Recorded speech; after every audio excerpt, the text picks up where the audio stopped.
Is a limitation of Piaget's theory of cognitive development. जो पियाजे की theory of cognitive development या intellectual development का जो सिद्धांत है, उसके अनुसार कौन सी एक सीमा है पियाजे की थियरी की, यानी वो सचिन और सीमा वाली कहानी नहीं है, ये लिमिटेशन यानी प्रॉब्लम है, या जिसकी वजह से चीजें आगे नहीं बढ़ पा रही, रुकावट है एक तरह से पियाजे की थियरी में, वो हमसे पूछा है यहाँ। पहला ऑप्शन है it does not account for individual differences in cognitive development, यानी जो पियाजे की थियरी है वो संज्ञानात्मक विकास में व्यक्तिगत विभिन्नताओं के बारे में ध्यान नहीं रखती है, जो कहना बिल्कुल गलत होगा, क्योंकि बच्चे के पक्ष में है पियाजे, और जो व्यक्ति बच्चे के पक्ष में होगा, उसको एक्टिव रखने की बात करेगा, वो इंडिविजुअल डिफरेंसेस की भी बात करेगा, है ना। तो ये कहना तो गलत होगा कि लिमिटेशन है, ये ऐसा नहीं है। It overemphasizes the role of language in cognitive development, संज्ञानात्मक विकास में भाषा की भूमिका पर अत्यधिक बल दिया है, ये भी कहना गलत होगा, जो कि 45% लोग कह रहे हैं, ये एकदम गलत बात है। ये लिमिटेशन नहीं है, ये पियाजे की थियरी का इंपॉर्टेंट पार्ट ही नहीं है कि उन्होंने बहुत ज्यादा बल दिया हो लैंग्वेज डेवलपमेंट पे, ऐसा नहीं है। इवन जो 4 फैक्टर्स हैं जिन्होंने पियाजे की थियरी हमने अभी कंप्लीट की है बैच में, और प्रॉपर तरीके से हमने उसको कंप्लीट किया, 4 से 5 दिन लगाए हैं प्रॉपर, और आपको ये बात बहुत अच्छे से पता होगी जो लोग बैच में हैं या प्रीवियसली अगर यूट्यूब पे देखा हो, कि आपको पता है ये 4 फैक्टर्स हैं पियाजे की थियरी में। मैचुरेशन, एक्सपीरियंस जिसको एक्टिविटी भी कह देते हैं, सोशल एक्सपीरियंस, और आपका इक्विलिब्रियम। इसमें लैंग्वेज नहीं आता, लैंग्वेज को बहुत ज्यादा महत्व नहीं दिया गया उनकी थियरी में, ओवर एम्फेसाइज नहीं किया गया, महत्व दिया गया, बहुत महत्व नहीं दिया गया। थर्ड ऑप्शन है it does not account for the role of biological factors. ये बात मैंने आपको बताई हुई है कि जेनेटिक एपिस्टेमोलॉजी, यानी जो जेनेटिक्स हैं, जो हेरिडिटी है, वो महत्वपूर्ण है विकास में, ऐसा पियाजे कहते हैं, है ना। जो आपका इवन मैचुरेशन जो पहला फैक्टर है, मैचुरेशन किससे रिलेटेड है? हेरिडिटी से, आपकी आनुवांशिकता से, आपके जीन्स से। तो ऐसा तो हो नहीं सकता कि उन्होंने हेरिडिटी को महत्व ना दिया हो, महत्व दिया है, खूब अच्छा खासा महत्व दिया है, तो ये बात तो गलत हो जाएगी। ये पियाजे की थियरी के बारे में सही नहीं है। उसकी लिमिटेशन तो, भाई मेरी लिमिटेशन तो कोई चीज तब होगी ना जब मैं कोई काम करती हूं, जो मेरे नेचर में ही नहीं है जो चीज, वो लिमिटेशन कहां से हो गई मेरी, है ना। जो मेरी क्षमताओं में ही नहीं है, या जो है ही नहीं आसपास तक, दूर दूर तक। फोर्थ ऑप्शन है it does not account for the, या फिर अगर मैं बात करूं जिस चीज की मैंने बात की हुई है, जो इंपॉर्टेंट चीज है, वो लिमिटेशन थोड़ी हो सकती है जो स्ट्रेंथ है, हो सकती है but not in this sense, ठीक है। फोर्थ ऑप्शन है it does not account for the influence of culture and social factors on cognitive development. यह संज्ञानात्मक विकास पर संस्कृति और समाज के कारकों के प्रभाव को ध्यान में नहीं रखती है। यह बात एकदम सच है। बेशक इन्होंने सोशल एक्सपीरियंस को यहां पे 4 फैक्टर्स में रखा हो, लेकिन उतना महत्व नहीं है जितना वाइगॉस्की ने दिया है समाज और संस्कृति के साथ अंतःक्रिया को। तो ये बात हमें माननी पड़ेगी कि जब भी हम पियाजे की बात कर रहे हैं तो सोसाइटी को बहुत ज्यादा महत्व नहीं दिया उन्होंने। सोशल एक्सपीरियंस का मतलब भी है कि बच्चा एक्सपीरियंस ले रहा है समाज में, या एक्टिविटी करके सीख रहा है एनवायरमेंट में अपने, है ना। इसका मतलब ये नहीं कि लोग उसको सिखा रहे हैं। तो बहुत ज्यादा महत्व इन्होंने इस चीज को नहीं दिया कि जो कल्चर है या सोसाइटी है बहुत महत्वपूर्ण है विकास में, ऐसा पियाजे नहीं कहते। ये बात वाइगॉस्की कहते हैं और यही इसकी लिमिटेशन है, ठीक। तो फोर्थ ऑप्शन सही है। आधे लोग भी इसका सही जवाब नहीं दे पाए। कहने को हमें लग सकता है कि यार आसान सा क्वेश्चन है, लेकिन जब हम आसान सवालों के भी जवाब जो हमें लग रहे हैं आसान हैं और जवाब हम फिर भी नहीं दे पा रहे, इसका मतलब गड़बड़ है कहीं सीखने में, हम ठीक से नहीं सीख रहे हैं, हम टाइम पास कर रहे हैं या ठीक से हमने पढ़ा नहीं है, सही जगह से नहीं पढ़ा है। कई रीजंस इसके हो सकते हैं। क्वेश्चन नंबर 2 देखिएगा, in the context of inclusion, समावेशन के संदर्भ में 5 नंबर का आता है inclusive education. Curriculum learning expectations are the same in dash while in dash they are different। समावेशन के संदर्भ में पाठ्यक्रम, हिंदी में लिख देते हैं ये लोग, लेकिन पाठ्यचर्या है। करिकुलम जो है वो पाठ्यचर्या है, पाठ्यक्रम तो जस्ट एक हिस्सा है, यानी सिलेबस तो जस्ट एक हिस्सा है, पाठ्यचर्या यानी करिकुलम का, ठीक है ना। तो समावेशन के संदर्भ में करिकुलम में सारी एक्टिविटीज आ जाती हैं, सिलेबस में सिर्फ जो हम पढ़ रहे हैं उतना है। करिकुलम में तो स्कूल में प्रार्थना से लेके, प्रेयर से लेके, असेंबली से लेके, जितनी भी एक्टिविटीज, स्पोर्ट्स से लेके, सब कुछ करिकुलम का हिस्सा है। स्कूल में कदम रखने से लेके बाहर निकलने तक सब करिकुलम का हिस्सा है, ठीक। सिलेबस एक छोटा सा पार्ट है करिकुलम का जिसमें हम चैप्टर्स पढ़ रहे होते हैं। तो समावेशन के संदर्भ में पाठ्यचर्या सीखने की अपेक्षाएं, जो पाठ्यचर्या में सीखने की अपेक्षाएं हैं, करिकुलम लर्निंग एक्सपेक्टेशंस हैं, वो डैश में तो समान है, while in dash they are different। किस में समान है फटाफट से बताओ। सही जवाब आप लोग दे पा रहे हैं, ये आया हुआ क्वेश्चन है, इसमें बहुत लोग कंफ्यूज हुए थे। किसमें? देखो ये जो आकांक्षाएं हैं समान किसमें है? एकोमोडेट करने में, कि हर एक बच्चा जो है पढ़ पाए, एजुकेशन फॉर ऑल। तो एकोमोडेशन में समान है, एकोमोडेशन मतलब समायोजन, हर बच्चा इंक्लूड कर पाए हम। Inclusive education, education for all, चाहे गिफ्टेड बच्चा है, स्लो सीखता है, क्रिएटिव बच्चा है, हर तरह का बच्चा, इंटेलिजेंट बच्चा है जिसका आईक्यू बहुत ज्यादा है यानी गिफ्टेड है, या फिर एवरेज बच्चा है, हर तरह का बच्चा सीखेगा, नॉर्मल और स्पेशल सभी तरह के बच्चे। तो एकोमोडेट करना है सबको, इस बात में इक्वल है ये चीज। जो इंक्लूजन है वो कहता है कि सबको करिकुलम एक्सपेक्टेशंस इंक्लूड करने को लेकर सबसे बराबर है। लेकिन while in dash they are different, किसमें डिफरेंट है? मॉडिफिकेशन में, यानी सिस्टम में चेंज लाने में, संशोधन में भिन्न है, संशोधन में भिन्न है। वहीं अगर मैं बात करूं समायोजन में समान है, क्योंकि हर बच्चे को समायोजित करना है, हर बच्चे को इंक्लूड करना है, क्लास में एडमिशन भी देना है, उसको सिखाना भी है, तो समायोजन तो सबका करना है। लेकिन क्या सबका समायोजन सेम मेथड से करना है, सबको सेम तरीके से पढ़ाना है? नहीं, उसमें मॉडिफिकेशन लगेगी, मॉडिफिकेशन में विभिन्नता होगी, मॉडिफिकेशन में डिफरेंस होगा कि जो बच्चा जिसको देखने में दिक्कत है हम उसको आगे बिठा रहे हैं, जिसको सुनने में दिक्कत है हम उसको थोड़ा सा लाउड या क्लियर भी बोल रहे हैं, बहुत ज्यादा लाउड नहीं बट थोड़ी सी पिच अपनी हाई रख सकते हैं, उसको आगे बिठा सकते हैं, एक यू टाइप का यूज या सर्कल शेप जो सिटिंग अरेंजमेंट है वो कर सकते हैं, फ्लेक्सिबिलिटी ला सकते हैं, एक्टिविटीज में भी शामिल करा सकते हैं। कोई बच्चा है जो व्हील चेयर पे है तो उसको भी फुटबॉल अगर खिला रहे हैं तो ग्रुप में उसको भी शामिल कर सकते हैं कि पास करने का मौका मिल जाए उसको, है ना। यानी हर बच्चे को इंक्लूड कर रहे हैं, बस तरीके डिफरेंट हैं, इसलिए मॉडिफिकेशन डिफरेंट होगा, एकोमोडेट सबको करना है, ठीक है ना। ऐसा नहीं मॉडिफिकेशन में सेम है, सबके लिए सेम कैसे हो जाएगा? फिर तो मॉडिफिकेशन सेम हो गई, इसका मतलब सबके लिए सीढ़ियां लगा दी। अब जिस बच्चे को व्हील चेयर लेके आना है स्कूल में वो कैसे चढ़ेगा? सीढ़ियों से, उसको तो रैंप लगाना था। तो मॉडिफिकेशन डिफरेंट है, एकोमोडेशन सबके लिए सेम है, ठीक। एनरिचमेंट और एक्सेलरेशन एनरिचमेंट प्रोग्राम में ही आता है, गिफ्टेड बच्चों के लिए हम यूज करते हैं एनरिचमेंट प्रोग्राम। इस पे भी क्वेश्चन आया हुआ है जिसमें हम क्या करते हैं, त्वरण यानी एक्सीलरेशन। हम होता है ना, एक क्लास जंप करा दी, एक साल में 2 क्लास कर ली, तो जो बच्चे जल्दी सीखते हैं उनको हम एक्स्ट्रा चीजें भी करा देते हैं कम समय में, तो वो है एनरिचमेंट प्रोग्राम जिसके अंदर एक्सीलरेशन की बात होती है। तो ये 2 बातें हमने सीखी। 4th option is the right answer. Question number 3 पर जाएंगे। देखना ये एक आसान सा क्वेश्चन है, आज कुछ अच्छे क्वेश्चंस हैं बीच बीच में, वो आपको क्योंकि एक आसान एक मुश्किल, 2 क्वेश्चन इजी आ गए फिर एक मुश्किल आ गया, इस तरह से चलेंगे। विच of the following statements is correct in the context of hearing impairment, यानी श्रवण दोष के बारे में या श्रवण हानि के संदर्भ में कौन सा कथन सही है, यानी वो बच्चा जिसको हियरिंग इंपेयरमेंट है उसके बारे में कौन सी बात सही है। पहला ऑप्शन है all children with hearing impairment need to use sign language to communicate. Sign language समझते हैं, सांकेतिक भाषा, जिसमें हम, आपने न्यूज में कभी देखा हो, डेफ एंड डम लोगों के लिए, मूक बधिर बच्चों के लिए यूज की जाती है, जिसमें हम बोल नहीं रहे, अपने हाथों से, संकेतों से, जेस्चर्स के माध्यम से अपनी बात को कह रहे हैं, जैसे न्यूज में भी वो साइन लैंग्वेज होती है ना। लेकिन वो हियरिंग इंपेयर्ड के लिए नहीं। हियरिंग इंपेयर्ड का मतलब है उसको सुनाई तो देता है लेकिन कुछ हद तक बाधिता है, दिक्कत है ना। ऐसा नहीं है कि वो बोल नहीं पा रहा या बिल्कुल नहीं सुन पा रहा। तो वो तो जब बच्चा बोल नहीं पाता, डेफ एंड डम है, मूक बधिर है, ना बोल पाता है ना सुन पाता है, तब साइन लैंग्वेज का यूज होता है। हियरिंग इंपेयर्ड के केस में थोड़ी क्या all children with hearing impaired को आप ये करा देंगे, गलत हो जाएगा। Hearing impairment can affect a child's ability to communicate effectively. श्रवण दोष बच्चे की प्रभावी ढंग से संवाद करने की क्षमता को प्रभावित कर सकता है। ये बात हमें सही लग रही है ना। देखो आप लोग कितना गलत आंसर कर रहे हो यार आज, हैं 52% लोग फर्स्ट ऑप्शन कह रहे हैं इसमें। कैसे, कहां, कौन से नशे हैं भाई ये? इतना गलत जवाब कैसे दे पा रहे हो, हैं कहां पढ़ रहे हो आजकल? देखो एक बार, श्रवण हानि के संदर्भ में निम्नलिखित में से कौन सा कथन सही है?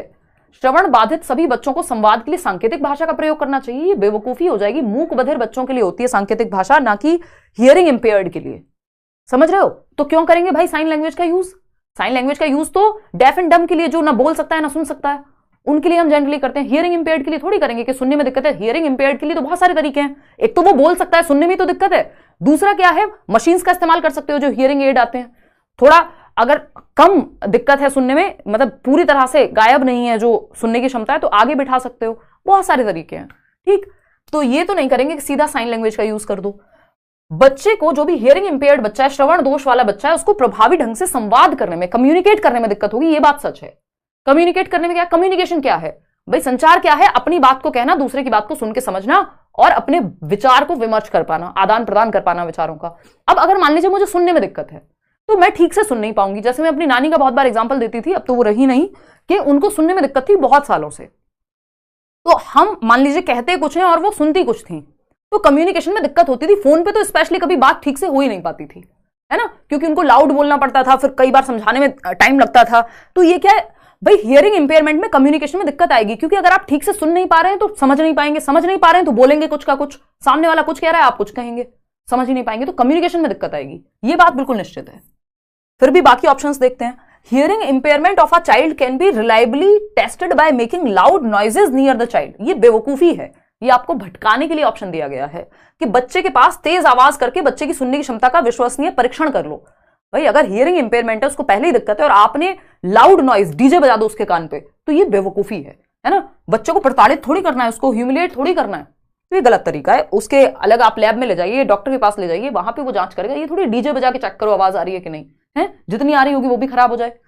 फिर क्या है भाई, नेक्स्ट है मुनि, hearing impairment is always due to physical problem with the ear. ये बहुत लोगों ने सही आंसर मान लिया था शुरुआत में। देखो ऐसा नहीं होता, कई कारण होते हैं, कई बार हेरिडेटरी से लेके, एनवायरमेंटल से लेके और फिजिकल प्रॉब्लम से लेके बहुत सारे मल्टीपल रीजंस हो सकते हैं किसी भी एक प्रॉब्लम के लिए या डिसेबिलिटी के लिए, अगर मैं कहूं इंपेयरमेंट के लिए। तो शारीरिक समस्या के कारण ही होता है, जरूरी नहीं है। कई बार आपको मिलेगा कि कोई कान में कोई दिक्कत नहीं है, फिजिकल दिक्कत कोई नहीं दिखेगी, कोई और दिक्कत हो सकती है, कोई जेनेटिक दिक्कत हो सकती है, कुछ और हो सकता है, कोई चीज जिसकी वजह से फंक्शन करने में दिक्कत हो। तो हम ये नहीं कह सकते कि हमेशा शारीरिक दोष ही मिलेगा उन बच्चों में जिनको सुनने में दिक्कत है, तो उनके कान में भी कोई फिजिकल दिक्कत होगी कि ठीक से डेवलप नहीं हुआ होगा एंड ऑल। नहीं, कई बार हम ज्यादा शोर में रहते हैं, उससे भी हमारी क्षमता कम हो सकती है। हियरिंग इंपेयरमेंट के केस में तो बहुत सारे रीजन हो सकते हैं, तो ये गलत हो जाएगा ऐसा कहना। ये देखने में अच्छे लगते हैं ऐसे ऑप्शंस, तो second option is the right answer. Question number 4 देखिएगा और फटाफट से जवाब दीजिएगा। ये आजकल के जमाने का क्वेश्चन है जो बहुत पूछा जाने लगा है। ठीक है जी, क्या कहता है क्वेश्चन, ध्यान से पढ़ेंगे। Which of the following correctly mentions the characteristics on which students who are gifted typically differ from other students? वो बच्चे जो गिफ्टेड हैं, जो प्रतिभाशाली हैं, हम कह रहे हैं गॉड गिफ्टेड हैं, इनमें ऐसी क्षमताएं हैं जो सब में है ही नहीं, है ना। जैसे डॉक्टर एपीजे अब्दुल कलाम हो सकते हैं, जैसे एल्बर्ट आइंस्टाइन हो सकते हैं, थॉमस एल्वा एडिसन हो सकते हैं। हालांकि एजुकेशन ने तो उनको कह दिया था कि भाई ये तो किसी लायक नहीं है, ले जाइए इनको। जिनका आईक्यू बहुत ज्यादा है, जनरली हम उनको मानते हैं कि गिफ्टेड हैं। गिफ्टेड में भी 3 प्रकार हैं कि जो बच्चे क्रिएटिव हैं वो भी गिफ्टेड की कैटेगरी में आते हैं, जो बच्चे टैलेंटेड हैं जैसे सचिन तेंदुलकर तो वो भी गिफ्टेड की कैटेगरी में हैं, और जो बच्चे इंटेलेक्चुअली ब्राइट हैं, ये मैं लिख के भी बता देती हूं आपको, इतने आप जवाब दीजिए। तो गिफ्टेड की भी कैटेगरी में 3 प्रकार आते हैं। जनरली हम गिफ्टेडनेस को मान लेते हैं कि आईक्यू ज्यादा है, तो वो सामान्य भाषा में जिसका आईक्यू ज्यादा है वो गिफ्टेड है। लेकिन इसमें 3 कैटेगरी हैं गिफ्टेडनेस में। एक है आपका जो क्रिएटिव बच्चा है, जो डाइवर्जेंट थिंकर है, कुछ अलग अलग दिशाओं में सोचता है, क्रिएटिव चिल्ड्रन, रचनात्मक बच्चे, कुछ नया कर रहे हैं, कुछ नया बना दिया, है ना, ड्राइंग, पेंटिंग, कुछ भी हो सकता है। टैलेंटेड बच्चा, टैलेंटेड किसी एक फील्ड में, डांस में, म्यूजिक में, स्पोर्ट्स में, तो टैलेंटेड चिल्ड्रन हो सकते हैं, जो दूसरा प्रकार है। ठीक है जी। तीसरा क्या हो सकता है आपका, इंटेलेक्चुअली ब्राइट, जिनको हम जनरली गिफ्टेड मान लेते हैं कि जिनका आईक्यू ज्यादा है, जो एकेडमिक्स में अच्छा कर रहे हैं, इंटेलेक्चुअली ब्राइट, बौद्धिक रूप से बेहतर बच्चे हम ये कह रहे हैं यहां पे। ठीक है, तो ये तीनों गिफ्टेड में आते हैं। तो यहां पे आईक्यू जिसका ज्यादा है जनरली हम मान रहे हैं कि गिफ्टेड होगा। ठीक है, तो यहां पे समझते हैं गिफ्टेड बच्चों के बारे में, वो कैसे अलग होते हैं दूसरे बच्चों से। पहला ऑप्शन है एडवांस्ड डेप्थ ऑफ अंडरस्टैंडिंग, समझ की उन्नत गहराई। ज्यादातर क्वेश्चंस में जब गिफ्टेड की बात करेगा तो आप मान के चलिएगा कि इंटेलेक्चुअली ब्राइट की बात ज्यादा कर रहा है, ठीक है ना, कि जिनका आईक्यू ज्यादा है। क्रिएटिव और टैलेंटेड की बात जनरली ये क्वेश्चंस में कम करते हैं, बट वो भी इसी के अंदर आते हैं। एडवांस्ड डेप्थ ऑफ अंडरस्टैंडिंग यानी समझ की उन्नत गहराई, यानी इनकी समझ बाकियों से ज्यादा अच्छे से डेप्थ में समझते हैं ये चीजों को। अंडरस्टैंडिंग बेटर है लेवल, बिल्कुल सही है। ज्यादा क्यूरियस होते हैं, जिज्ञासु ज्यादा होते हैं, सवाल ज्यादा पूछते हैं। फास्ट पेस ऑफ लर्निंग, जल्दी सीखते हैं।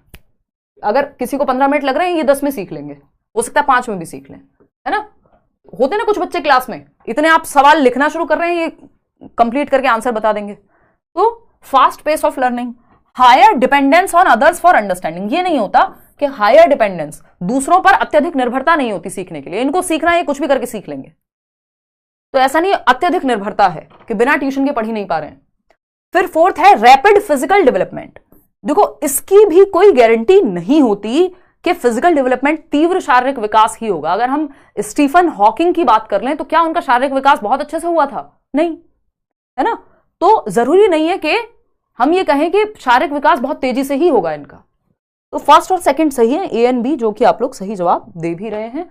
आगे बढ़ते हैं, फोर्थ ऑप्शन एकदम ठीक है, ऊपर के दोनों ठीक थे कि डेप्थ अंडरस्टैंडिंग होगी, जल्दी सीख जाते हैं चीजों को। क्वेश्चन नंबर 5 देखिएगा।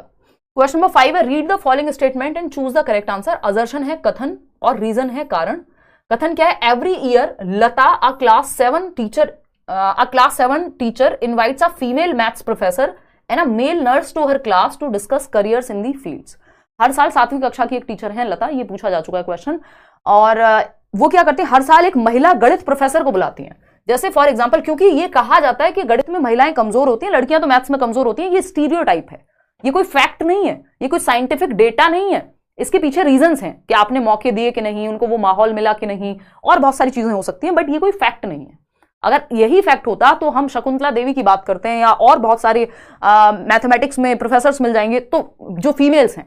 तो टीचर क्या कर रही है? ऐसा उदाहरण लेके आ रही है जिससे स्टीरियोटाइप को ब्रेक किया जा सके, जो रूढ़िबद्धता है उसको खत्म किया जा सके। तो वो एक गणित की महिला प्रोफेसर को लेके आ रही है बजाय कि मेल प्रोफेसर के, क्योंकि मेल प्रोफेसर लाना नॉर्मल है कि गणित में ठीक है, मेल तो ठीक होते हैं, ये धारणा है ना।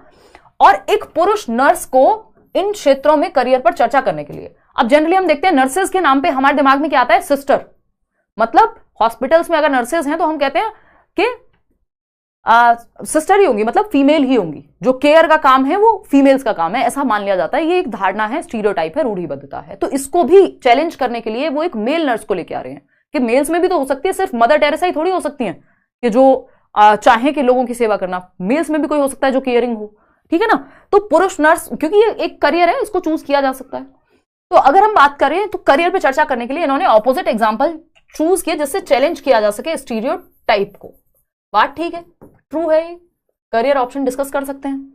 रीजन क्या है? Gender differences are innate and not acquired through society. यानी जो लिंग भेद हैं वो जन्मजात होते हैं और समाज के माध्यम से प्राप्त नहीं होते, यही गड़बड़ हो गई। ये मान लिया यदि आपने कि जेंडर डिफरेंसेस तो इनेट होते हैं, यानी ये तो आंतरिक है कि लड़के तो मैथ्स में अच्छे होंगे, लड़कियां कमजोर होंगी, तो ये आंतरिक नहीं होता। एनवायरमेंट का इसमें बहुत बड़ा रोल है, ऐसा नहीं है सोसाइटी के द्वारा एक्वायर नहीं किया जाता। वो जो क्वेश्चन आया था ना इस बार कि पिंक कलर लड़कियों से या डॉल से खेलती हैं ज्यादातर लड़कियां, ये पाया जाता है, उसका रीजन क्या है? क्योंकि ज्यादातर सोसाइटी में माहौल वैसा ही दिया गया है, ठीक है ना। तो वो इनेट नहीं है, वो चीज वो सोसाइटी के द्वारा एक्वायर्ड है। बेशक वो बात सही है, लेकिन वो फैक्चुअली सही नहीं है। लिंग भेद जन्मजात होता है और समाज के माध्यम से प्राप्त तो नहीं होता है, ये कहना गलत है। समाज के माध्यम से प्राप्त होता है, तो ये फॉल्स हो गया। तो A is true but R is false, जो कि सेकेंड ऑप्शन है। आप लोग सही जवाब दे भी पा रहे हैं। कितने लोग? 56% लोग। ये परसेंटेज थोड़ी ज्यादा होनी चाहिए। क्वेश्चन नंबर 6 देखिएगा। ये क्या कहता है भाई? अकॉर्डिंग टू कंस्ट्रक्टिविस्ट थियरिस्ट, रचनावादी सिद्धांतकारों के माने अगर हम, जिसमें पियाजे वाइगोस्की बड़ा नाम है और साथ में ब्रूनर को भी आप, कॉग्निटिव कंस्ट्रक्टिविस्ट हैं वो, उनको भी आप मान सकते हैं। ठीक, पियाजे वाइगोस्की आपके सिलेबस में ज्यादा काम किए हैं, तो पियाजे वाइगोस्की की अगर हम माने यहाँ पे, या रचनावादियों की माने जो बच्चे को एक्टिव रखने में, मीनिंग मेकिंग में, इन सब पे ध्यान देते हैं, विच of the following statement would not be correct, यानी जहां बच्चा पैसिव है वो करेक्ट नहीं होगा। पहला ऑप्शन है learners construct knowledge in their social and cultural context. तो वाइगोस्की मानते हैं, वो भी एक रचनावादी हैं, कि समाज और संस्कृति के संदर्भ में बच्चा ज्ञान का निर्माण करेगा। बात सही है। नॉलेज इज सब्जेक्टिव, यानी नॉलेज व्यक्ति परक है। मेरा इंटरेस्ट किसी चीज में तो मैं उस चीज में ज्यादा जानती होंगी, किसी और का म्यूजिक में तो वो म्यूजिक के बारे में जानता होगा, किसी को गाड़ियों का शौक है तो वो गाड़ियों के बारे में ज्यादा जानता होगा, तो सब्जेक्टिव हो गई।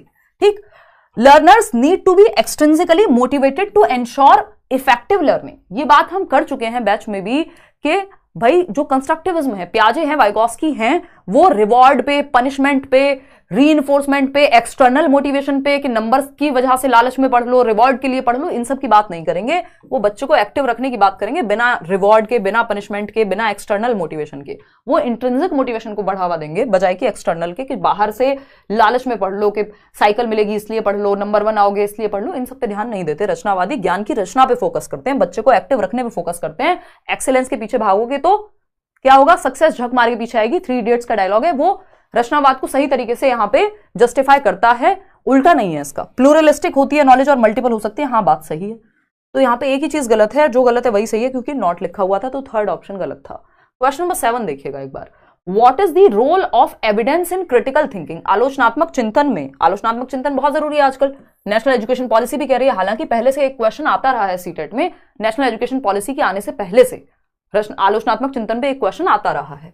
आलोचनात्मक चिंतन में जो साक्ष्य की भूमिका है, जो एविडेंस की भूमिका है, कि किसी ने कहा कि भाई 2000 के नोट में चिप है, आपने पूछा एविडेंस दो, कहां है? कहा है आरबीआई ने ऐसा? है ना। रिजर्व बैंक ऑफ इंडिया ने कहा है ऐसा, एविडेंस तो नहीं है। अब नहीं है तो फिर क्या फायदा हुआ, है ना। हाँ तरुण, तो बात क्या हुई, यहां पे क्या पूछा हमसे, एविडेंस का क्या महत्व है। क्रिटिकल थिंकिंग क्या है? क्रिटिकल थिंकिंग कई लोग समझ लेते हैं बुराई करना, आलोचना करना किसी की, नहीं। क्रिटिकल थिंकिंग में सभी पहलुओं से देखना किसी एक चीज को, जिसमें फैक्ट्स हैं, ओपिनियन है, आप देख पा रहे हैं कि क्या एविडेंस है, किस आधार पे आप देख रहे हैं, लगभग सभी पहलुओं को आप देख पा रहे हैं, इन ऑल एस्पेक्ट्स चिंतन मनन कर पा रहे हैं सभी डेटा को देखते हुए, फैक्ट्स को देखते हुए, ठीक। तो अगर हम देखें एविडेंस शुड बी, कि किसी ने कह दिया बिल्ली रास्ता काट जाए तो गड़बड़ हो जाती है, तो आप डेटा मांग रहे हैं कि एविडेंस क्या है इसके पीछे, साइंस ने कहा है क्या है इसके पीछे, ठीक। तो एविडेंस, जो क्रिटिकल थिंकिंग है उसमें एविडेंस का महत्व बहुत ज्यादा है। Evidence should be accepted without analysis. देखो एविडेंस का मतलब ये नहीं है किसी ने एविडेंस दिखाया और आपने कहा हाँ हाँ एविडेंस मिल गया, ठीक है, वो फेक भी तो हो सकता है।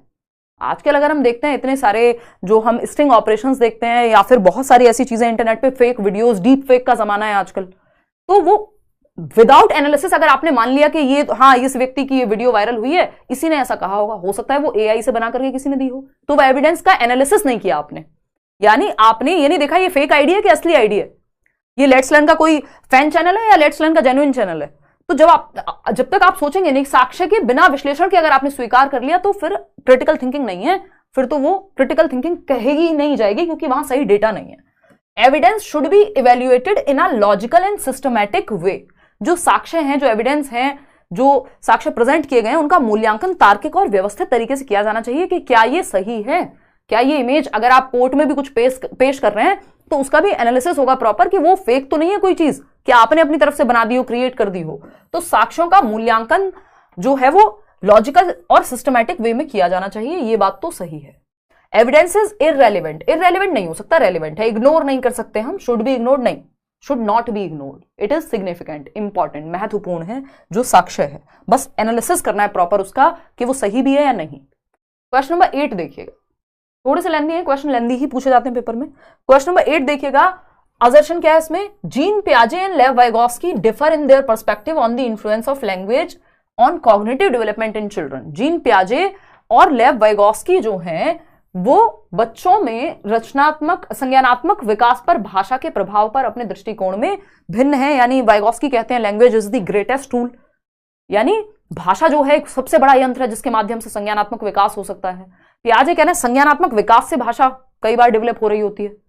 तो ये विभिन्न तरह से सोचते हैं, अपने थॉट और लैंग्वेज, विचार पहले आता है कि भाषा पहले आती है, उस पर भी वो अलग सोचते हैं। तो ये बात तो ट्रू है, ये भिन्न सोचते हैं, डिफरेंट। रीजन क्या दिया है इसका, in discovery learning teacher provides opportunities and students derive information for themselves. यानी जो अन्वेषण शिक्षण है जिसमें डिस्कवरी करके बच्चा सीखता है, उसमें बच्चों को अवसर दिए जाते हैं और वो खुद से सीखते हैं चीजें, है ना। मतलब यहां पे बात कुछ हम क्या कर रहे हैं, ऑरेंजेस को कंपेयर कर रहे हैं एप्पल्स से, कि भाई यहां कुछ बात ही नहीं चल रही, यहां जीन पियाजे और वाइगोस्की की बात हो रही थी, यहां डिस्कवरी लर्निंग पे ले गए। तो ये बात तो सही है कि डिस्कवरी लर्निंग में ऐसा होता है, लेकिन ये इस कथन का रीजन सही नहीं है। तो both A and R are true, भाई अपना अपने अपने आप में सही है ना। सीमा भी सही है, सचिन भी सही है, बट एक दूसरे के लिए सही नहीं है। अगर नहीं बन रही तो, या कोई और नाम ले लो आप, तो क्या होगा, फिर बात नहीं बनेगी, कहानी बिगड़ जाएगी, ब्रेकअप, ठीक। Both A and R are true but R is not the correct explanation of A. सही एक्सप्लेनेशन नहीं है, सही व्याख्या नहीं करता आर ए की, बाकी दोनों सही हैं अपनी अपनी जगह पे, स्टेटमेंट सही है अपने आप में। क्वेश्चन नंबर 9 देखिएगा, फटाफट से जवाब दीजिएगा। In a progressive classroom the students, जो एक प्रगतिशील कक्ष है, प्रगतिशील किस लिए कह रहे हैं, क्योंकि बच्चा एक्टिव है, चाइल्ड सेंटर्ड है, बाल केंद्रित है। जॉन डुई को याद कीजिए, लर्निंग बाय डूइंग की बात करता है, बच्चे को एक्टिव रखने की बात करेगा, प्रोग्रेसिव एजुकेशन। बात सही है या नहीं, क्या कहता है भाई, do not ask many questions, बच्चे क्वेश्चंस नहीं पूछते, भाई बच्चे को फ्रीडम है, बच्चा क्वेश्चन पूछता है प्रोग्रेसिव एजुकेशन में, ये गलत हो जाएगा। Ask questions to the teacher, शिक्षक से प्रश्न पूछते हैं, हाँ पूछते हैं भाई, ये बात सही है। आस्क, बच्चा और टीचर दोनों एक्टिव हैं, ये क्वेश्चन भी पूछा जा चुका है, both teacher and students are active, भाई टीचर भी एक्टिव है और बच्चे भी एक्टिव हैं, उसी को हम प्रोग्रेसिव या चाइल्ड सेंटर्ड क्लासरूम कहेंगे। चाइल्ड सेंटर्ड का मतलब यानी बाल केंद्रित का मतलब ये नहीं कि सिर्फ बच्चे ही एक्टिव हैं, दोनों एक्टिव हैं। तो टीचर से क्वेश्चन पूछते हैं बच्चे, आपस में क्वेश्चंस पूछते हैं अपने पीयर्स से, अपने सहपाठियों से, खुद से भी क्वेश्चन पूछते हैं, खुद से भी डाउट सॉल्व करते हैं। तो बी सी डी तीनों बातें सही है, यानी थर्ड ऑप्शन यहां पे सही है। 78% लोग सही उत्तर दे पा रहे हैं। तो एक क्वेश्चन प्रोग्रेसिव एजुकेशन से जरूर आता है, मिनिमम, ज्यादा भी आते हैं कई बार। क्वेश्चन नंबर 10 देखिएगा, ये क्या कहता है, वही असर्शन और रीजनिंग वाला सवाल है, फटाफट से देखते हैं। असर्शन यानी कथन क्या कहता है, considerable variations exist in developmental rates among children, बच्चों के बीच विकास दर में काफी विभिन्नताएं होती हैं। यानी अगर 2 बच्चे हैं, 3 बच्चे हैं, तीनों ही 1.5 साल के हैं, तो जरूरी नहीं है कि तीनों सेम लेवल की भाषा सीख चुके हों, तीनों ने चलना शुरू कर दिया हो सकता है किसी ने 2 महीने पहले चलना शुरू कर दिया, किसी ने बोलना जल्दी शुरू कर दिया, किसी ने कुछ और। इसका मतलब क्या हुआ कि दर में भिन्नता पाई जाती है, स्टेज सेम है, दर में भिन्नता है। ये बात तो सही है, ये डिफरेंस होता है रेट में, भाई रेट तो सेम नहीं होता ना, स्टेज सेम होती है, पेस डिफरेंट है, स्पीड डिफरेंट है विकास की। कारण क्या है इसका, developmental differences are an inevitable result to complex interaction of genetic and experiential variations. Experiential का मतलब है एनवायरमेंट, जो अनुभव ले रहा है बच्चा, तो हेरिडिटी और जेनेटिक्स का मतलब हेरिडिटी है ही, आनुवांशिकता। अब ये किस वजह से होते हैं अंतर, दर में जो भिन्नता है, जो उनको हेरिडिटी से मिला है और जैसा एनवायरमेंट मिला है, उन दोनों की अन्योन्य क्रिया से दर में भिन्नता पाई जाती है। यही 2 रीजन है, या तो हेरिडिटी या एनवायरमेंट, या इन दोनों का इंटरेक्शन, तीसरा कोई रीजन नहीं है आपके जीवन में। तो both A and R are true and R is the correct explanation of A, जो कि 4th ऑप्शन में आप लोग कह पा रहे हैं। तो ये बात ठीक हो गई। चलिए फिर आगे बढ़ते हैं क्वेश्चन नंबर 11 पे। क्वेश्चन नंबर 11 क्या कहता है, फटाफट से पढ़ेंगे, आप लोग देंगे पोल में जवाब। क्या है भाई question number 11, which principle of development, विकास के कई सारे सिद्धांत पढ़े हैं हमने, is illustrated in the following statement, children who are deprived of a conducive environment for learning language in their early years have some difficulty in picking language later in life। यानी वो बच्चे जो अपने शुरुआती वर्षों में, जिनको भाषा के सीखने के लिए अच्छे मौके नहीं मिलते, उनके आसपास लोग उनसे बातचीत नहीं करते, उनको मौका नहीं दिया जाता बोलने का, तो भाषा के विकास में उनके दिक्कत आ सकती है। कल को अनुकूल माहौल अगर नहीं मिल रहा, डिबेट का, डिस्कशन का, चर्चा का, परिचर्चा का, है ना, उन्हें जीवन में बाद में भाषा चुनने में दिक्कत होती है, भाषा पे उनकी पकड़ बहुत अच्छी ना हो, ये पॉसिबल है। Picking up a language in later in life, यानी कोई भी नई भाषा सीखनी है तो उसमें दिक्कत होगी, क्योंकि शुरुआत में भाषा, जो जीवन के शुरुआती साल हैं, जो चॉम्स्की भी कहते हैं, वहां इजी होता है भाषा को सीखना बाद के ईयर्स के मुकाबले।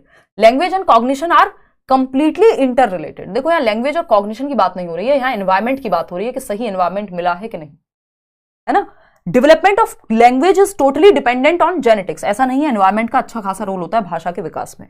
Development is disorderly, development disorderly नहीं हो सकता, ऑर्डर में होता है, सीक्वेंस में होता है। ऐसा थोड़ी होता है कि कभी बूढ़े हो गए कभी जवान हो गए, एक सीक्वेंस है, एक सीक्वेंस है, ठीक है। मोनू और सोनू से बात मत करो, तोमर साहब पढ़ लो, देखो एक बार। देयर इज सेंसिटिव, कुछ लोग तो अपना कॉमेंट्स में अपने ही चक्कर में लगे रहते हैं।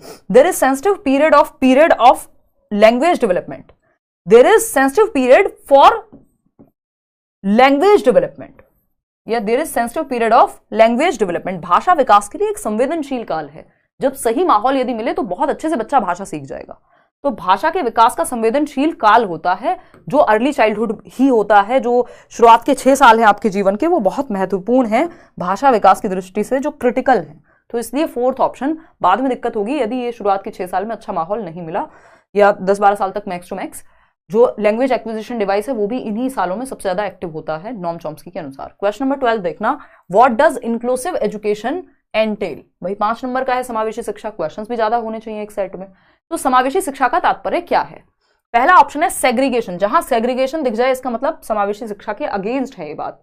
Segregation is against the law of nature, जो अलगाव है वो प्रकृति के नियमों के खिलाफ है। जैसे प्रकृति या मदर नेचर हम कहते हैं ना, तो अगर बारिश हो रही है तो सब पे एक साथ होगी, अगर आप एक जगह पे खड़े हुए हैं, हवा चलेगी सबके लिए एक साथ चलेगी, सूरज निकलेगा सबके लिए, चाहे कोई देख सकता है नहीं देख सकता है, चल सकता है नहीं चल सकता है। उसी तरह से स्कूल्स भी सबके लिए होने चाहिए, एजुकेशन भी सबके लिए होनी चाहिए, यानी इंक्लूसिव होनी चाहिए, समावेशन करे जो हर बच्चे का, चाहे वो गिफ्टेड हो, बैकवर्ड हो, कुछ भी दिक्कत है उसको। तो सेग्रीगेशन एंड कैटेगराइजेशन, लेबलिंग करना, बच्चे पे ठप्पा लगाना गलत तरीका है। अलगाव नहीं, इंक्लूजन चाहिए। स्टैंडर्ड करिकुलम नहीं, फ्लेक्सिबल करिकुलम चाहिए, ये भी गलत हो गया। Provisioning of only vocational education to learners with special needs, जिन बच्चों को विशेष आवश्यकताएं हैं उनको सिर्फ क्या करेंगे हम, वोकेशनल एजुकेशन की थोड़ी बहुत स्किल्स सिखा दें, जबकि हम मेंटली रिटार्डेड बच्चों के लिए वोकेशनल एजुकेशन रखते हैं, सारे स्पेशल बच्चों के लिए नहीं, है ना। स्पेशल बच्चा जो नॉर्मल से अलग है, वो गिफ्टेड हो सकता है, वो आपका विजुअली इंपेयर्ड हो सकता है, हियरिंग इंपेयरमेंट हो सकता है, सुनने में दिक्कत हो। तो यहाँ फ्लेक्सिबिलिटी एक पॉजिटिव टर्म है। Flexibility in the curriculum as a result of recognition of individual differences, व्यक्तिगत विभिन्नताओं की पहचान के परिणाम स्वरूप पाठ्यक्रम में लचीलापन होना चाहिए। कि अगर एक बच्चा है जो मैथ्स में अच्छा है तो उसको मैथ्स के लिए माहौल मिले, एक बच्चा है जो स्पोर्ट्स में अच्छा है तो उसको स्पोर्ट्स के लिए माहौल मिले। तो ये चीज का ध्यान रखना है कि इंडिविजुअल डिफरेंसेस होंगे और अलग अलग आवश्यकताएं होंगी। Fourth option is the right answer. Question number 13 देखिए और जवाब दीजिए। Development is a dash process that begins at dash. फटाफट से बताइए, इतने 2 बूंद जिंदगी के, आई मीन पानी पी लेते हैं। आप बताइए फटाफट, माहौल कैसा चल रहा है? दिल्ली में मौसम बढ़िया, आप बताइए अपने यहाँ कैसा है? चलो मत बताओ, एक काम करो, आंसर दे लो पोल में। मैम का क्लास ही रुकता है, सैफ कह रहे हैं। यार ये पता नहीं क्या दिक्कत है, अब नया स्टूडियो और 1-2 महीने की बात है, पता लग जाएगा कि ये क्या समस्या है मेरी ही क्लास में, क्योंकि हम सिस्टम भी चेंज करा चुके हैं, फिर भी ये समस्या का समाधान ही नहीं हो पा रहा है। ये चीज़ बहुत दिनों से होने लगी है, पिछले 2 बार से, पिछले 2 सीटेट से ये मैं सुनने में आ रहा है मुझे।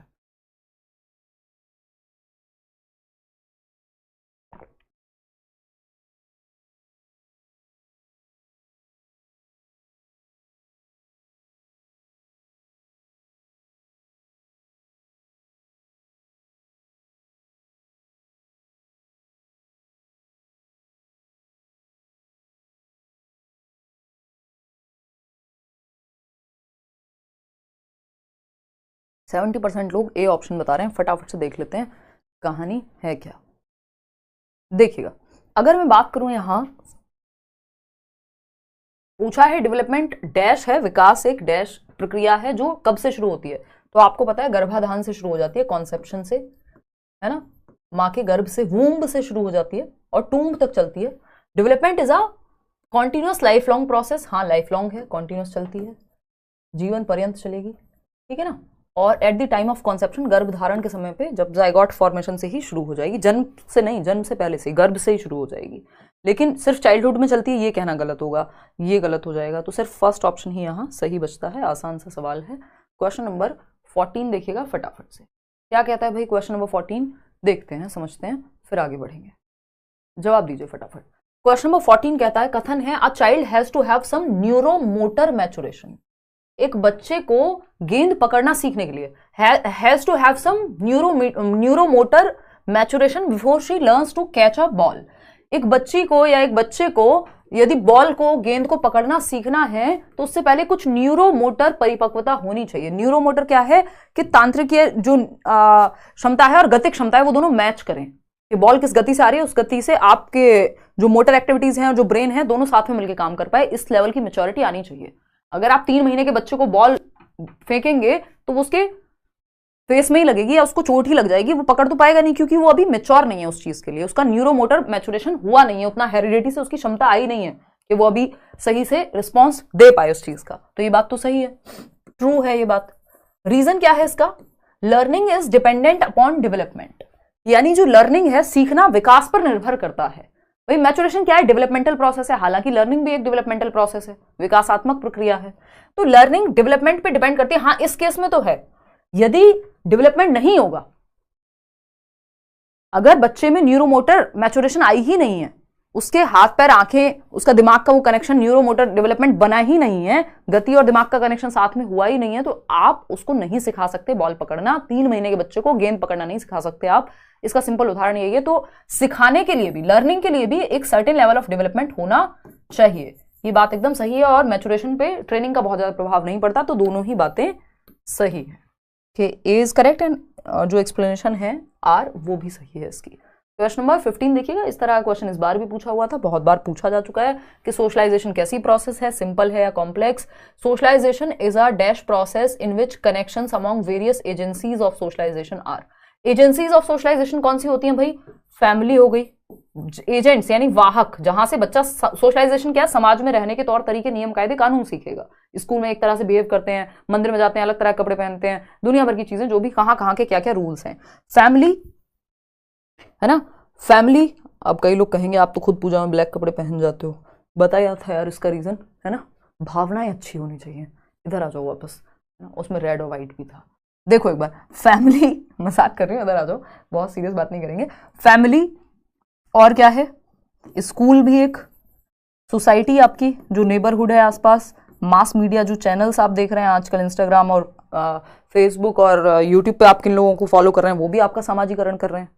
कि अगर आप देख रहे हैं कि जो आपका आइडियल है जिसको आप फॉलो कर रहे हैं वो ही सुबह शाम तक गालियां देता है वीडियो में, तो आपको भी लगेगा हाँ ये तो ठीक है ना।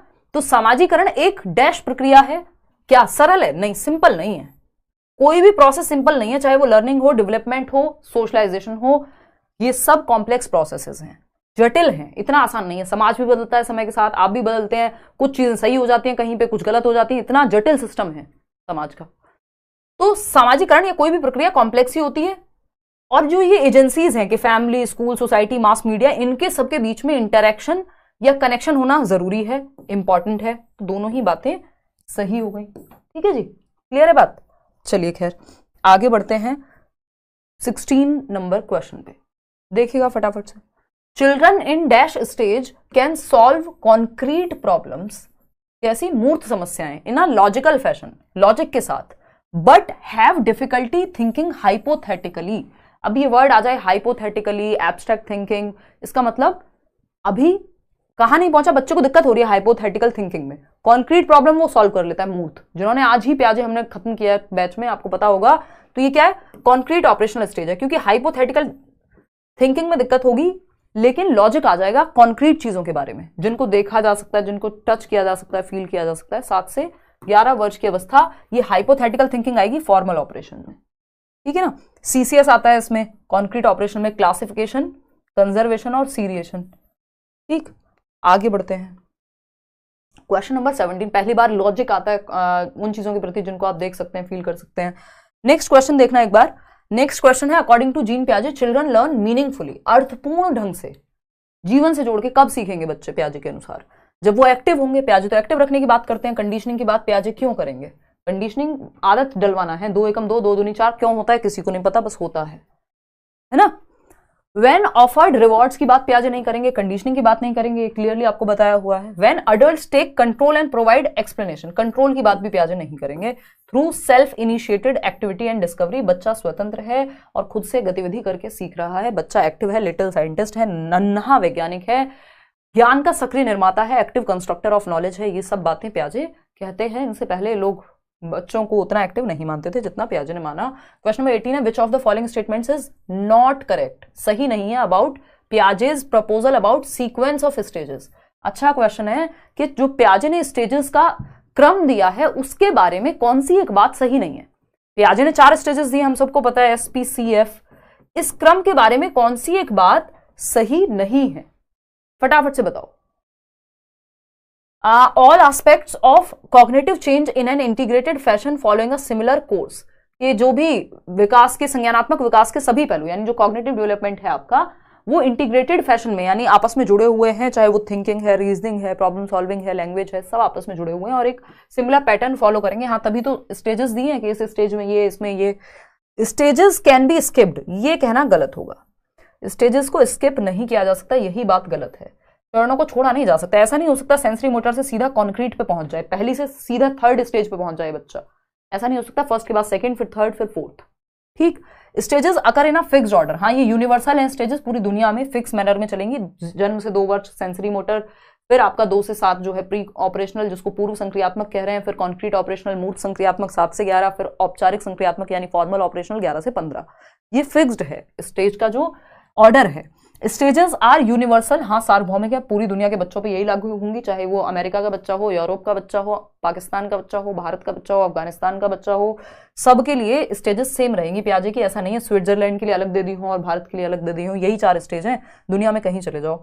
दे are assumed to characterize children everywhere. हाँ, एक ही बात गलत है कि स्किप कर सकते हैं, जिसने भी स्टेजेस दिए वो स्किप करने की बात नहीं करेगा। स्किप मतलब छोड़ने की, पहले से तीसरी सीढ़ी पे डायरेक्ट नहीं जा सकते हो, पहले से दूसरी पे जाना पड़ेगा।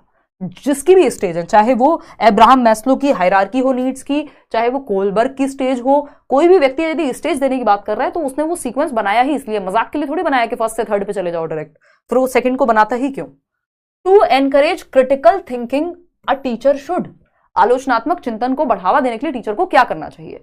पहला ऑप्शन है एक्सेप्ट मल्टीपल पर्सपेक्टिव्स, कि अभी मैंने बताया था हर एक पहलू में देखना क्रिटिकल थिंकिंग है, ना कि सिर्फ बुराई करना, है ना। फैक्ट्स भी देख रहे हैं, ओपिनियन भी देख रहे हैं, डेटा क्या है, उस समय में क्या चीजें चल रही थी, तब आप एनालाइज कर रहे हैं क्या एविडेंसेस हैं।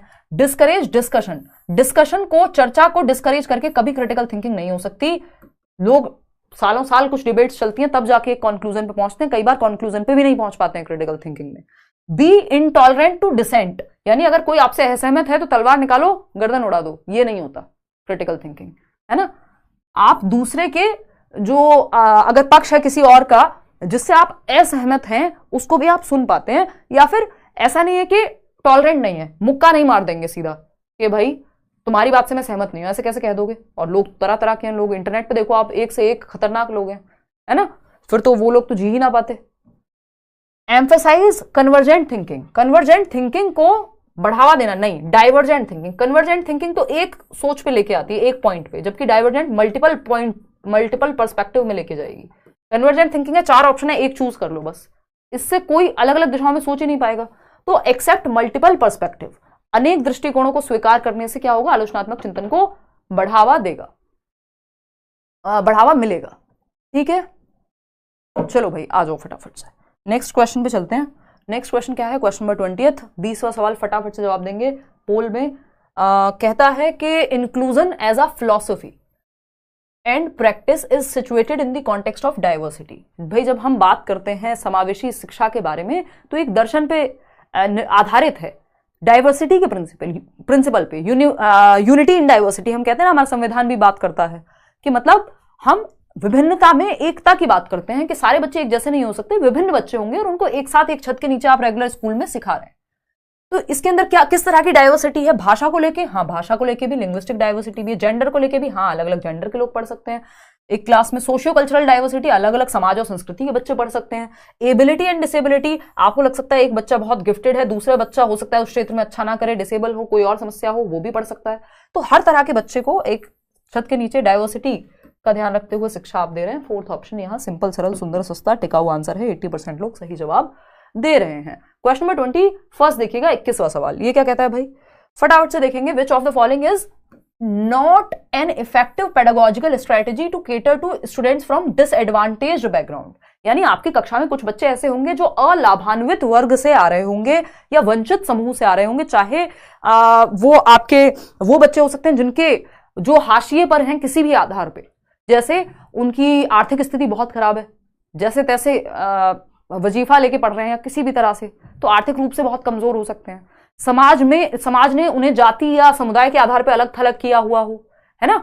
और फॉर एग्जाम्पल यदि आपने वो मूवी देखी होगी गंगूबाई, तो जो सेक्स वर्कर्स हैं उनके बच्चे यदि स्कूल जा रहे हैं तो वो कहीं ना कहीं डिसएडवांटेज पोजीशन पे हैं, इसलिए नहीं कि उनके जो मदर हैं या व्हाटएवर, जो भी उनका अभिभावक, जो भी पेरेंट है, जो भी उनका गार्जियन है, वो पैसे नहीं दे पा रहा, फीस नहीं दे पा रहा, नहीं, सोच के आधार पे, क्योंकि समाज की सोच थोड़ी सी अजीब है इस मामले में, मैं ये कहूंगी, है ना। तो वो हाशिए पे हो गए क्योंकि किसी एक ग्रुप को लेके आपने दिमाग में कास्ट के बेस पे, जेंडर के बेस पे, किसी भी आधार पे आपने कह रखा है कि यार ये वाले लोग अच्छे नहीं होते, इनको पसंद नहीं करते हम, तो ये बच्चा डिसएडवांटेज पोजीशन पे आ गया, है ना। तो डिसएडवांटेज बहुत तरीके से हो सकता है कोई भी बच्चा, चाहे वो सामाजिक रूप से हो, चाहे आर्थिक रूप से हो, चाहे और किसी रूप से हो, ठीक। तो ऐसे बच्चों को इंक्लूड करने के लिए कौन सा सही तरीका नहीं है, क्योंकि आपको इंक्लूड तो हर बच्चे को करना है एज अ टीचर।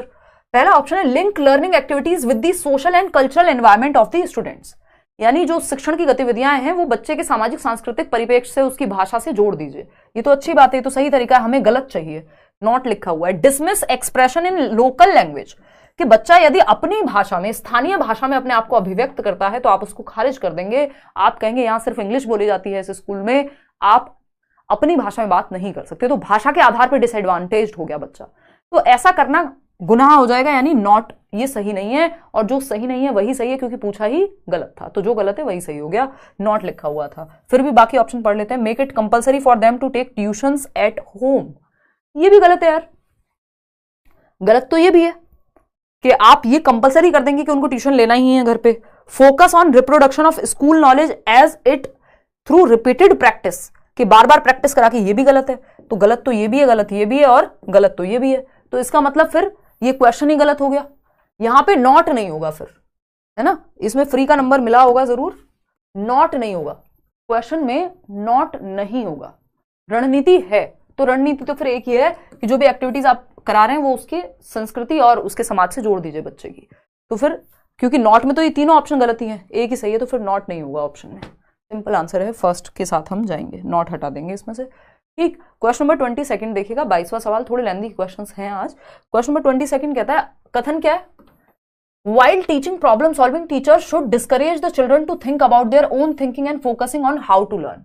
यानी समस्या समाधान, कोई प्रॉब्लम सॉल्विंग जब आप बच्चे को सिखा रहे हैं तो शिक्षकों को बच्चों को अपनी, मैं तो टेस्ट कर रही थी नोट लिख के कि आप ध्यान दे रहे हैं कि नहीं, है ना, देखना एक बार। तो बच्चों को अपनी चिंतन के बारे में सोचने और सीखने के तरीके पर ध्यान केंद्रित करने के लिए हतोत्साहित करना, कि जैसे वो सोचना चाहते हैं उनको सोचने ही ना देना, ये गड़बड़ हो जाएगी फिर, है ना, ये दिक्कत हो जाएगी। तो ये फॉल्स हो गया। रीजन क्या है इसका, development of metacognitive abilities hinder problem solving. यानी मेटाकॉग्निटिव एबिलिटी क्या है, बच्चे की खुद की ही चिंतन पे विचार करने की क्षमता, प्लानिंग की क्षमता, उसको अपनी थिंकिंग को मैनेज करने की क्षमता, ठीक है ना, ये सब। क्या कह रहे हो भाई, मैराथन से डिजिटल पैसे में अप्लाई कर दिया, अच्छा पास हूँ सीटेट आपकी मैराथन से, बीबीए किया हुआ है, मैं इकोनॉमिक्स भी कर रखी है, सब्जेक्ट कॉम्बिनेशन बन जाएगा, क्या दिक्कत होगी आपको हिमांशु? आपको एक बार डिजिटल प्लस में स्पेसिफिकली देखना पड़ेगा, ये कई बार चेंज करते रहते हैं, तो वो देखना पड़ेगा कॉम्बिनेशन आपका बन रहा है या नहीं, आपको दिक्कत होगी। ये बहुत सारे लर्नर्स के साथ दिक्कत है जब से बीएड वालों को हटाया है, देखना एक बार।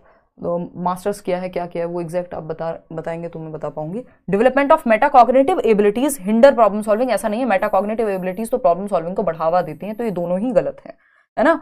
तो both A and R are false, A और आर दोनों ही गलत हैं। आगे बढ़ते हैं नेक्स्ट क्वेश्चन पे। नेक्स्ट क्वेश्चन क्या है, 23वां सवाल देखना फटाफट से। ये क्या कहता है, ये भी असर्शन और रीजनिंग के भर भर के सवाल हैं आज। क्या है भाई, ये कथन क्या है, teacher should tell middle school students exactly in details what they have to do including what, how and when to learn. यानी टीचर्स को एग्जैक्टली बता देना चाहिए कैसे सीखना है, क्या सीखना है, कब सीखना है, बिल्कुल डिटेल में और एग्जैक्टली बता देना चाहिए मिडिल स्कूल बच्चों को, यानी 6 से 14 वर्ष के बच्चों को, जो कक्षा 6 से 8 में पढ़ते हों, ये एकदम 11 से 14 वर्ष के बच्चों को, तो ये एकदम बेवकूफ़ी हो जाएगी, क्योंकि आप रोबोट थोड़ी बना रहे हैं बच्चे को, कैसे कब कितना सीखना है, क्या सीखना है, तो ये गलत है। मिडिल स्कूल के बच्चों में अपने सीखने को लेके कोई मैनेजमेंट नहीं होता, ये भी कहना गलत है। बच्चा 6 से जो 11 से 14 वर्ष का बच्चा है, 6, 7, 8 का, वो ध्यान रख लेता है, अपना मैनेजमेंट कर सकता है, उसको थोड़ी फ्रीडम दी जानी चाहिए, इवन सभी बच्चों को। तो both A and R are false. इतनी बात ठीक है, दे भी रहे हैं आप लोग सही जवाब। चलिए बहुत बढ़िया, क्वेश्चन नंबर 24 पे चलते हैं। Thinking of ability as dash and, ये क्वेश्चन बहुत बार अलग अलग तरीके से पूछा जा चुका है कि क्षमता के बारे में क्या सोचें, कि योग्यता जो होती है फिक्स होती है, बढ़ाई जा सकती है, क्या सोचें इस पे, फटाफट से बताओ।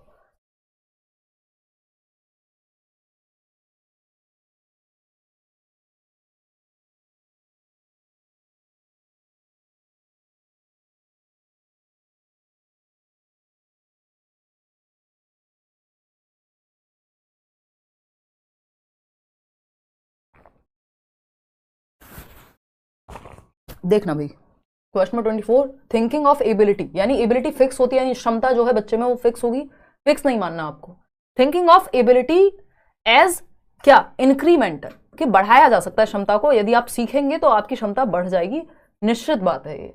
As failure as opportunity to learn, जो फेलियर है, अगर कोई फेल हो रहा है तो वो सीखने का मौका मिला है आपको, उसको एक अपॉर्चुनिटी की तरह देखना है, ये बात एकदम पॉजिटिव है, एक अपॉर्चुनिटी की तरह देखना है। Motivates the student to work harder by putting in more effort, यदि आप ये मानते हैं कि एबिलिटी को बढ़ाया जा सकता है, यदि आपने ये मान लिया कि एबिलिटी तो फिक्स है यार, उसको आता है मुझे नहीं आता, उसको अच्छे स्कूल में पढ़ने का मौका मिला था मुझे नहीं मिला, तो आप कभी नहीं सीखेंगे, फिर आप में कोई इंप्रूवमेंट कोई नहीं करा सकता दुनिया में, क्योंकि आपने मान लिया कि एबिलिटी तो फिक्स होती है।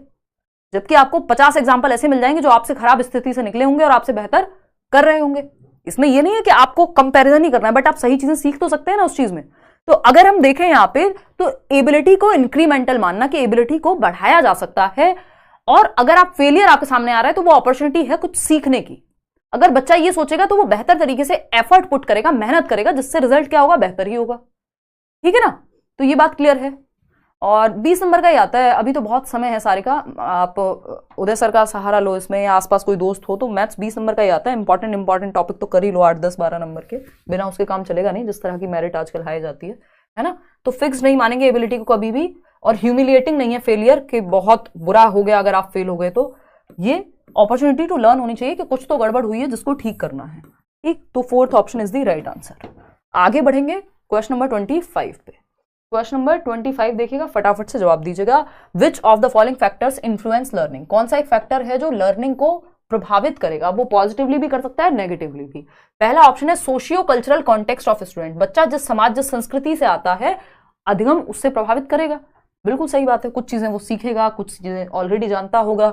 एज जो है बच्चे की पर्सनल फैक्टर है, एज बिल्कुल ठीक है। लर्निंग को प्रभावित करने वाले एक पर्सनल फैक्टर होता है, दूसरा होता है आपका एनवायरमेंटल फैक्टर्स, यानी दो कारक होते हैं। जब हम चैप्टर पढ़ते हैं तो करते हैं फैक्टर्स अफेक्टिंग लर्निंग, फॉल लिख देते हैं इसको, ठीक। दो प्रकार के कारण हैं, एक है पर्सनल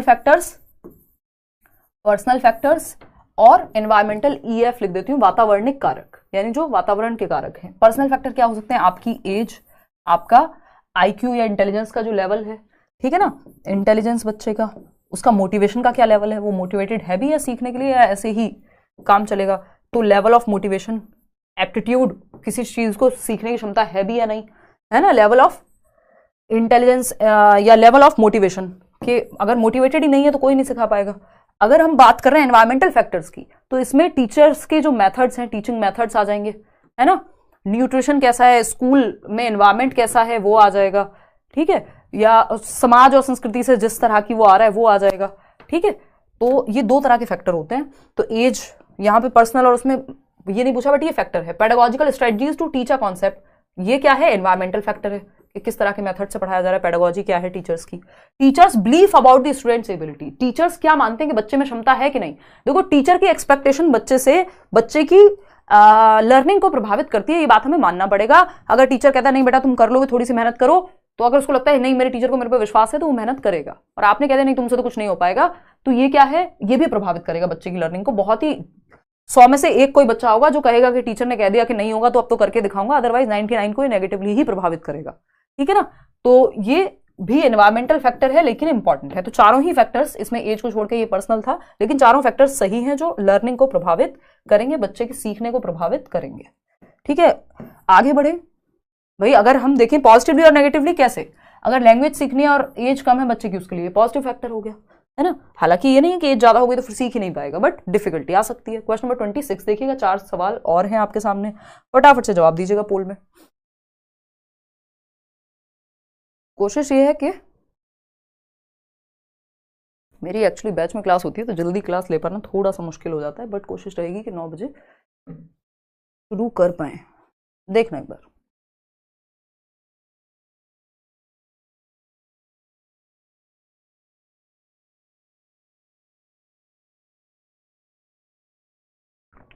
देखना 26 का ए, यानी फर्स्ट ऑप्शन 89% लोग कह रहे हैं। हाँ, कल ही हमने ये किया था, students struggling with dash often face difficulties in mathematical concept, calculation की दिक्कत है, कहाँ होगी, गणित में होगी। तो क्या है ये, डिसकैलकुलिया है। तो ये तो सिंपल आंसर है, इवन इसमें 89% नहीं, पूरा 100% ही आप लोग को सही जवाब देना था, क्योंकि कैलकुलेशन की दिक्कत तो डिसकैलकुलिया, मैथ्स की दिक्कत कैलकुलेशन से संबंधित कहाँ है, कैलकुलेशन कहाँ होगी, हिंदी में, मैथ्स में ही होगी, ठीक। डिसलेक्सिया रीडिंग की प्रॉब्लम है, पढ़ने की, डिस्ग्राफिया लिखने की प्रॉब्लम है मुख्य रूप से। ऑटिज्म में आपको पता ही है कि सोशल, वो माय नेम इज खान वाला एग्जांपल दिया था, सोशल इंटरेक्शन में बच्चे को दिक्कत होती है, लोगों से मिलने जुलने में, बात को रिपीट करेगा बहुत बार, स्टीरियोटिपिकल बिहेवियर करेगा, है ना। और फिजिटिंग, हाथ पैर अजीब सी हरकतें करना, वो माय नेम इज खान आप याद कर लीजिए, अजीब हम कहते हैं उसको क्योंकि हमें नॉर्मल से अलग लगता है वो, ठीक। क्वेश्चन नंबर 27, कहना नहीं चाहिए कायदे में। क्वेश्चन नंबर 27 क्या है, an assistive technology to aid vision, यानी एक दृष्टि की सहायता के लिए कौन सा एक टेक्नोलॉजी है जो हेल्प करेगी देखने में मदद करेगी। बच्चों वाला क्वेश्चन, हाँ लड्डू क्वेश्चन था जो 26वां सवाल था, ये भी लड्डू ही है। फटाफट से बताओ, लार्ज प्रिंट वर्कशीट, देखो अगर बच्चे को देखने में दिक्कत है करने को तो ये कर सकती है वॉइस एक्टिवेटेड कंप्यूटर या स्क्रीन रीडिंग, तो ये भी ठीक था, कैलकुलेटर्स। लेकिन सबसे बेटर है कि विजन में आपको हेल्प करनी है तो मैग्नीफाइंग ग्लास, कि कुछ चीजें छोटी हैं तो वो नहीं आता था मैग्नीफाइंग ग्लास, देखते थे उसमें बड़ा दिखता था सब कुछ बचपन में, तो ये 4th ऑप्शन होगा। लार्ज प्रिंट वर्कशीट्स जरूरी नहीं है, इससे कोई विजन में हेल्प नहीं उतनी मिलेगी जितनी मैग्नीफाइंग ग्लास से या इवन वॉइस एक्टिवेटेड कंप्यूटर से भी। बट वॉइस एक्टिवेटेड कंप्यूटर का मतलब ये नहीं है कि वो पूरा वॉइस से चले, एक्टिवेट हो रहा है, तो उस सेंस में यहाँ मैग्नीफाइंग ग्लास ही सही बैठता है कि आप किसी भी लेटर को या बुक को अगर आप कोई पर्टिकुलर चीज देख रहे हैं जो छोटा लिखा हुआ है, तो अगर कोई मान लीजिए लार्ज प्रिंट अगर नहीं भी है और आपको मैग्नीफाइंग ग्लास मिल गया तो आप वो लार्ज प्रिंट में देख लेंगे, कोई स्पेसिफिक वर्ड। क्वेश्चन नंबर 28 देखिएगा, typical identifying characteristics of creative children, वो बच्चे जो कुछ नया सोचते हैं, कुछ नया करते हैं, इनकी क्षमताएं या इनके बारे में FFOE बताया हुआ है। इनके एलिमेंट्स हैं क्रिएटिव बच्चों के, फ्लेक्सिबिलिटी यानी एक आइडिया काम नहीं किया दूसरा, दूसरा काम नहीं किया तीसरा, फ्लुएंसी यानी बहुत सारे आइडियाज इनको आते हैं, ओरिजिनलिटी यानी कुछ नया करते हैं, मौलिक होता है ना, कॉपीड नहीं होता, ठीक। तो ये फर्स्ट ऑप्शन ही सही है। हाई इंटेलेक्चुअल जरूरी नहीं है इनका IQ बहुत ज्यादा हो, एवरेज और अबव एवरेज पे भी बच्चा जो है क्रिएटिव हो सकता है। इमोशनल सोशल मैच्योरिटी उतना यहाँ पे महत्व नहीं रख रहा।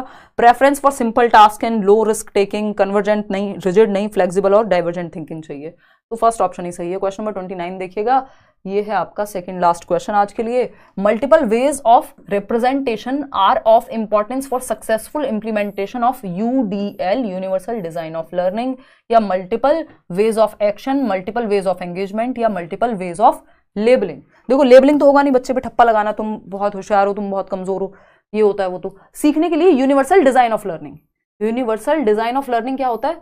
सार्वभौमिक तरीका है कि हर तरह का बच्चा फिट हो जाए, है ना, हर तरह के बच्चे के लिए आप बेहतर कुछ डिजाइन कर पाए, ये भी एक तरह से इंक्लूड ही कर रहे हैं आप हर बच्चे को, ठीक है ना। तो उस केस में मल्टीपल वेज ऑफ क्या, engagement, multiple ways of representation, यानी अगर आप अलग अलग तरह से दिखा रहे हैं बच्चे को, तो ये एक तो ट्रांसलेशन इतना खराब हुआ है। रिप्रेजेंटेशन यानी ऐसा आपके पेपरों में भी कई बार मिल जाता है, यानी अलग अलग तरह से अगर क्लासरूम में रिप्रेजेंट किया जाए चीजों को तो हर बच्चा सीख पाएगा, है ना, ये आप। बट इस अगर हम बात करें यहाँ multiple ways of representation are of importance for successful implementation of, यार मल्टीपल वेज ऑफ एंगेजमेंट होना चाहिए मेरे अनुसार, क्योंकि बच्चा ज्यादा एक्टिव होगा एंगेजमेंट में, कि आप कैसे उसको एंगेज कर पाएंगे। और ये एंगेजमेंट ये सगाई वाला एंगेजमेंट नहीं है, संलग्नता वाला है कि वो कैसे इन्वॉल्व हो, ठीक। हम थर्ड के साथ जाएंगे यहाँ पे। रिप्रेजेंटेशन बुरा नहीं था, बट ये किस सेंस में कहा गया है, हम सी के साथ जाएंगे, ये हमारी मर्जी है। क्वेश्चन नंबर 30 देखिएगा, क्वेश्चन नंबर 30 है क्योंकि हमें वो एंगेजमेंट ज्यादा एक्टिव लग रहा है, बच्चे के सेंसेस ज्यादा इन्वॉल्व होंगे बजाय कि रिप्रेजेंटेशन। हालांकि रिप्रेजेंटेशन भी गलत नहीं होना चाहिए टोटली, बट हमें ज्यादा बेहतर लग रहा है, और जो ज्यादा बेहतर है उसके साथ हम जाएंगे। फिर भी अगर ये कहीं आया होगा क्वेश्चन तो मैं एक बार चेक कर लूंगी कि बोर्ड ने क्या माना है। अगर हम बात करें क्वेश्चन नंबर 30 का, विच of the following creates hindrance in problem solving, समस्या समाधान में बाधा क्या बनेगा? पहला ऑप्शन है वर्किंग बैकवर्ड स्ट्रेटजी, यानी जो आप ऑलरेडी कर चुके हैं तो स्टेप पीछे से शुरू कर रहे हैं आप। हो सकता है कि अच्छा ये मुख्य प्रॉब्लम क्या है, तो स्टेप 1 से नहीं, आप ओवरऑल आपके पास कंक्लूजन क्या है वहां से शुरू कर रहे हैं कि प्रॉब्लम है क्या। फिर अगर हम बात कर रहे हैं तो ये हेल्प करता है फंक्शनल फिक्सनेस, रिस्पॉन्स सेट या एनालॉजिकल थिंकिंग। देखिए एनालॉजिकल थिंकिंग तो हेल्प करती है, ठीक है। रिस्पॉन्स सेट और फंक्शनल फिक्सनेस दोनों ही हिंड्रेंस क्रिएट करते हैं, ये एक तरह से डेट्रीमेंटल हैं, यानी रुकावट बनते हैं किसमें, प्रॉब्लम सॉल्विंग में। क्योंकि अगर आपने सोच लिया एक ही तरीका है किसी काम को करने का जो कि फंक्शनल फिक्सनेस है, और रिस्पॉन्स सेट है आपके लिए कोई चीज काम कर रही है, मतलब आप हर बार सेम ही तरीके से काम करते हैं, तो जरूरी नहीं है हर प्रॉब्लम सेम ही तरीके से सॉल्व हो जाए। तो ये मेंटल सेट का ही एक तरह से उदाहरण है फंक्शनल फिक्सनेस, कि आपके लिए कोई आज से 20 साल पहले कोई चीज काम कर गई थी, आप वही सेम तरीका अपनाते रहते हैं, है ना। तो आपका फिक्स हो गया आपका दिमाग किसी एक ही चीज पे, और रिस्पॉन्स सेट भी ये सेम ही रिस्पॉन्स देते हैं आप। तो ये सेकेंड और थर्ड जो है ये हिंड्रेंस बनेगा, जो कि सी ऑप्शन में गिवन है। और 49% लोग सही जवाब दे भी पा रहे हैं। आउट ऑफ 30 क्वेश्चंस कितने आपने ठीक किए वो आप बताएंगे। Telegram channel let's learn squad, यहाँ आपको PDF मिल जाएगा विद आंसर्स जो भी।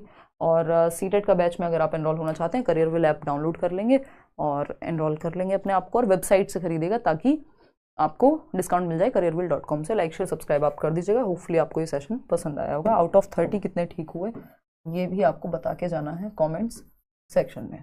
चलिए कल मिलेंगे, कल प्याजे से रिलेटेड कुछ क्वेश्चंस करेंगे, तो आप अच्छे से प्याजे पढ़ लीजिएगा, जो बैचेस में है वो भी रिवाइज कर लीजिएगा। मैंने प्रॉपर टाइम लेके 4-5 दिन में प्याजे हमने कंप्लीट किया है, तो प्याजे को आप जो है अच्छे से पढ़ लीजिएगा। और दूसरी चीज़, एक और काम आप करेंगे कि अच्छे क्वेश्चंस हम प्याजे को लेके करेंगे, आसान भी मुश्किल भी, ठीक है। तो कल शाम 9 बजे प्याजे के क्वेश्चंस हम लोग करेंगे। आप एडवांस में पढ़ के रखिएगा, चाहे यूट्यूब से, मैंने यूट्यूब पे भी कराया हुआ है, मैराथन में भी कराया हुआ है, और बैच में हैं जो लोग वो तो पढ़ेंगे ही, ठीक है। चलिए फिर आज के लिए इतना ही रखेंगे। कोई कह रहा थैंक यू मैम, बट ये बताओगे आप शादी कब करोगे? लर्निंग पॉइंट विद RR है, मैं हंसती खेलती जीवन में अच्छी नहीं लग रही हूँ आपको? इसका जवाब मेरे पास तो नहीं है, देखो है, हो सकता है कल, हो सकता है कभी नहीं, यू नेवर नो। 25 नंबर हैं 30 में से पिंकी के, पूजा के 27, ज्ञान सौरभ के 3, क्या लास्ट के 3 ही सॉल्व किए हैं क्या? 30 वीनू कह रहे हैं, 29 अमर कह रहे हैं, SST नोट्स चलो देखते हैं। और बताओ, चलो साइंस एंड मैथ्स और SST यार फिर वो बैच में ही पढ़ाई जाती है, क्योंकि सब कुछ यूट्यूब पे और स्पेशली मेरे लिए कराना के लिए मुश्किल हो जाता है। चलिए फिर टेक केयर, बाय बाय। या हो सकता है कल हम सब्जेक्ट चेंज करें या प्याजे करें, प्याजे करेंगे यार कल, ठीक है ना, 9 बजे शाम को।